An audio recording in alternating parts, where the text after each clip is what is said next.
Ladies, gentlemen, people, whatever you identify as, I'm not a beggar or a chooser.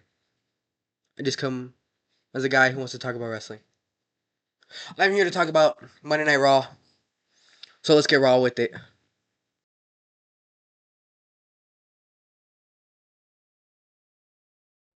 First thing on the agenda, we have one incredibly major topic to talk about.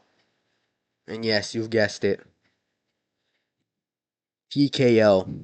Pat McAfee.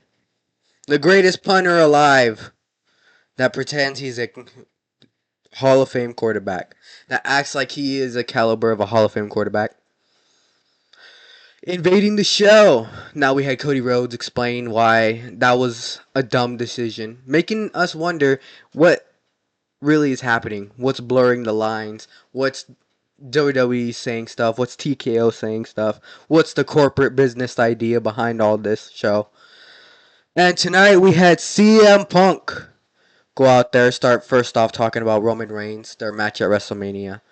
What's going to go down, his opinion on Roman, and how he got his receipt and his lick back against Roman, and how Roman is the young boy that called CM Punk old, even though CM Punk's the old guy that got attacked, and then showed up next week for as Roman, the young guy, got attacked and didn't show up next week like Punk. So that's okay. That's a great promo. Okay, it was a fantastic promo to Roman Reigns, which is like 2 weeks before Mania. Roman, where are you? You need to get your ass to work. Like, this is like you not showing up 2 hours before a rush at work, okay? Rush hour. You gotta get there, buddy. You know, it's like the most important day coming up for your business, and you're just like, not, no showing. For what? Don't know. But, I digress. CM Punk called Roman Reigns a wannabe megastar, calling him The Rock, saying he isn't The Rock, and even The Rock is a old megastar, was a megastar, isn't anymore since he's been having a lot of controversy over these past years. Have you seen him in Moana? That wig is so visible, makes it look like he has the giant forehead of all time. I'm just laying it out there. But CM Punk went and changed from it being Roman Reigns to TKO. He said, "Forget about my coworker. I'm looking at you." The manager, the owner. He said, "I'm not mad at him. I'm mad at the owner." That's one way you get fired, buddy. That's how you get your job taken. But CM Punk is the headliner, the champion. You're not going to fire him. That's like if a guy was working at a fast food restaurant. He's the greatest. He can cook 100 burgers in 20 minutes. You're firing him if he starts talking trash? Hell no. You're keeping him flipping those burgers, 100 burgers an hour in 20 minutes, whatever I said. I digress. He started saying, TKO, you need to start lowering these prices. Pat McAfee, you wannabe. And saying, Pat McAfee, stay out of my business since I'm not in NFL talking trash about him or anything like that. And saying, lower the ticket prices. Basically saying that TKO, I wouldn't say he's TKO. He said TKO is ruining the business, but he's saying what TKO doing right now is not right. So basically that. Next thing we got to talk about is Speed once again being cursed for getting absolutely yoinked into a monitor by LA Knight. hmm Going to shows with a broken arm. Somehow broken arm healed in less than a week. Never known a broken arm to heal in less than 1 week. Speed is dangerous. And you know why he's dangerous? Because now he's officially in a WrestleMania match. Again, with teaming with Logan Paul and Austin Theory. Do you feel the pressure?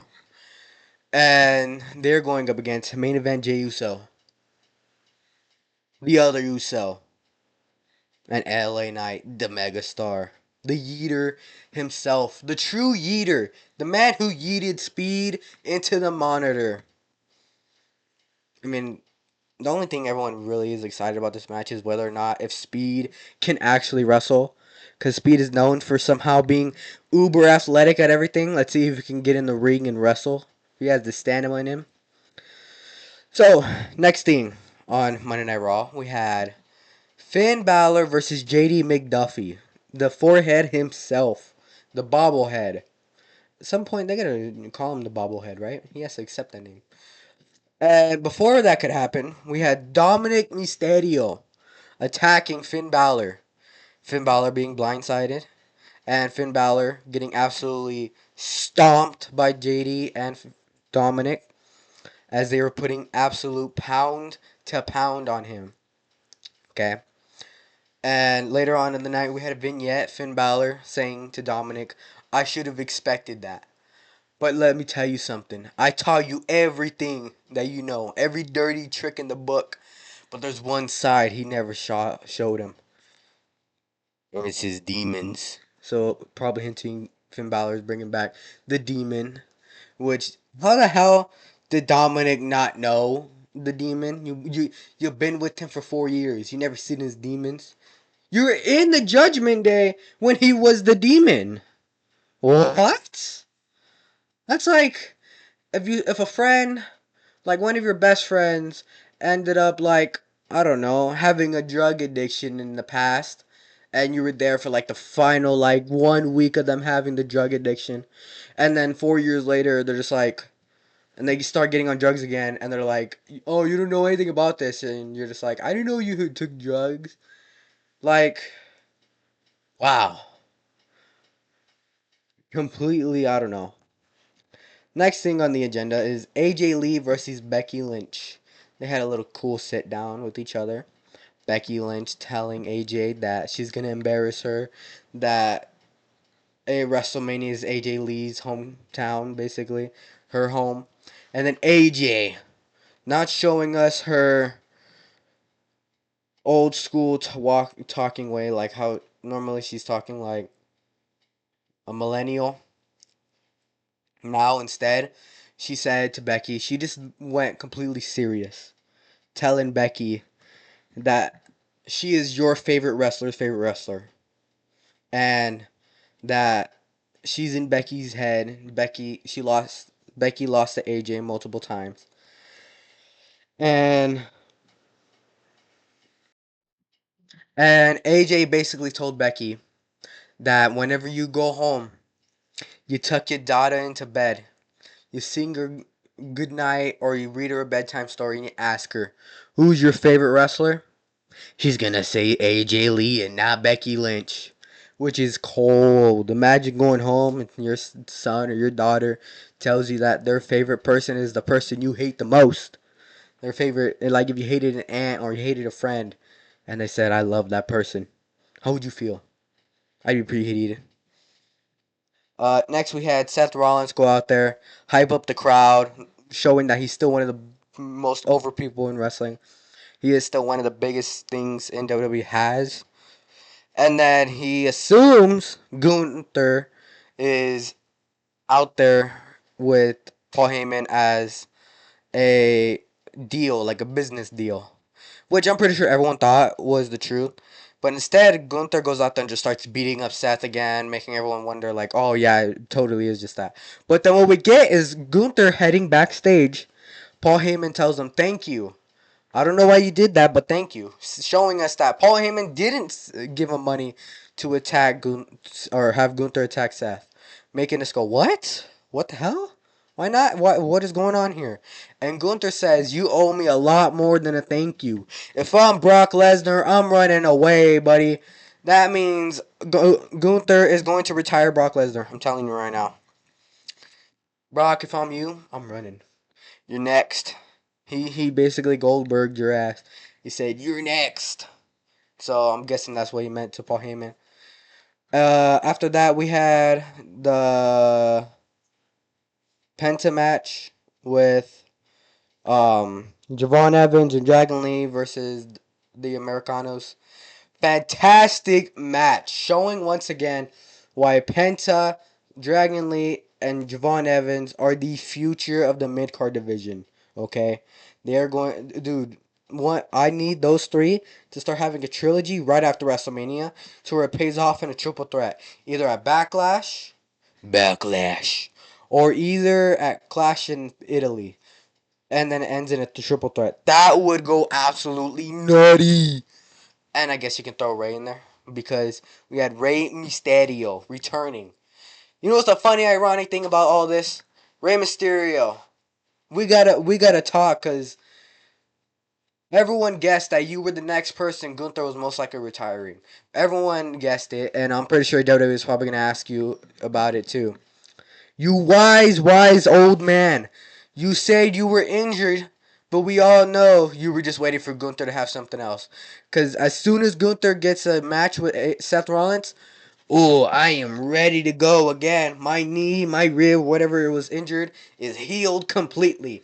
Good enough for a ladder match. Like, if I'm fresh out of an ACL tour or fresh out of a broken leg, I'm not getting straight in a ladder match. So, makes me wonder, Ray, what was really going on there, buddy? Were you actually injured, or were you just smartly outplaying the company and saying like, "Oh hell no, I'm not working with Gunther. You can have Gunther. Gunther, you give Seth Gunther." I don't think Rey Mysterio want to get retired. After that we had Rhea Bloody Ripley and Io Sky versus Michin and B-Fab. What else can I say? I mean, it was a match. It was a match. The most honestly, I can even though everything else is here, this has to be the worst build to WrestleMania. Even worse than the ladder match, even though they've not interacted. Even then, you instead had Rey Mysterio go out there and say, "You're missing one person, and it is me." And then the other thing you could say was a horrible build is, I don't know. Everything else had a great build. This has had plenty of time to build, but some reason the crowd just not into it. It's like almost like they have no chemistry with each other. But what we had was the weakest, absolute horrible beatdown I've ever seen in my life. Okay? You take two kendo shots, okay, EO, and then you get jaded. That's it. I ain't seen no blood dripping. I ain't seen no crying. I mean, EO, you sold the kendo shots like like the two worst shots ever. You sold it like you just got stabbed twice in the back and the front, bro. I don't know, WWE. You needed blood, I guess, or something, because that didn't sell me on anything. That just sold me. Oh, okay. That made me go. Oh, okay. Next. That's literally what it did, WWE. That's what we did. Next, we had whoa, we had Liv, Raquel, and Roxanne in the back, right? Liv tells Raquel, "Go, can you get out real quick? I need to talk to Roxanne just for a second in private." And as they're talking, and she tells Roxanne, "Finn betrayed us. I know Finn brought you into the Judgment Day, so where do you stand at with all this?" And as Roxanne is about to answer, which hinting that WWE still wants her answer to be not told, meaning is Roxanne going to turn on Liv and Raquel? But I'm going to say something real quick. Because then we had Stephanie Vakir push Liv so hard that Liv for real hit Roxanne head to head. You heard the thud. And on social media, they posted their foreheads. It literally is a giant ball on their forehead. Anyone watch anime? You ever see those little bumps on their head? It's what you got on their head. That, like, literally, you can't fake that. That you look at their social media pages. You start praying for them. You get out your Bible. You start praying for them because either we might lose Liv. I don't know. It might just be a bump for a while, but nasty bump regardless. But this is one thing I want to talk about. That probably, I don't know if people pushed aside just because they got distracted by the bump. But she told Raquel, "You can leave." Did Raquel just forget how to close the door? Did Stephanie just absolutely blindside Raquel too? I don't know. Because if Raquel should have seen Stephanie walk in, when did Stephanie just sleekly walk by? I don't know. That's weird. Okay, we gotta, before anyone starts saying anything about Roxanne betraying Liv, let's look at Raquel, because Raquel may have left that door open and may have let Stephanie walk right through. Next, we had the main event: Rock Oba. Now let me tell you something. I know Brock is getting flashbacks for all the bad things he did to them peoples. Kofi, Big E, Bobby, The Rock. Because Oba said, I'm coming for my people and representing them. And he's going to lay Brock Lesnar's ass down because he went out there. Because Brock had the first shot. But let me tell you, Oba ain't no bitch. Ran right through. And it made it to, Oba and Brock made it look like they're actually fighting. Especially when they went to the table. Because it was them not doing a move through a table. Just them both landing on the table. And they had a great brawl.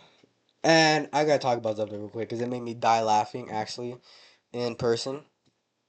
Or not in person, I wasn't there. I ain't affording those WrestleMania tickets, those Raw tickets. Why do you think the whole conversation with CM Punk was lower the prices? What made me laugh was Brock Lesnar grabbed the chair. With all the security guards in the ring, he chucked that thing way out in the middle of the ring. I'm sure it didn't hit Oba or Brock. I'm sure it hit some of those security guards.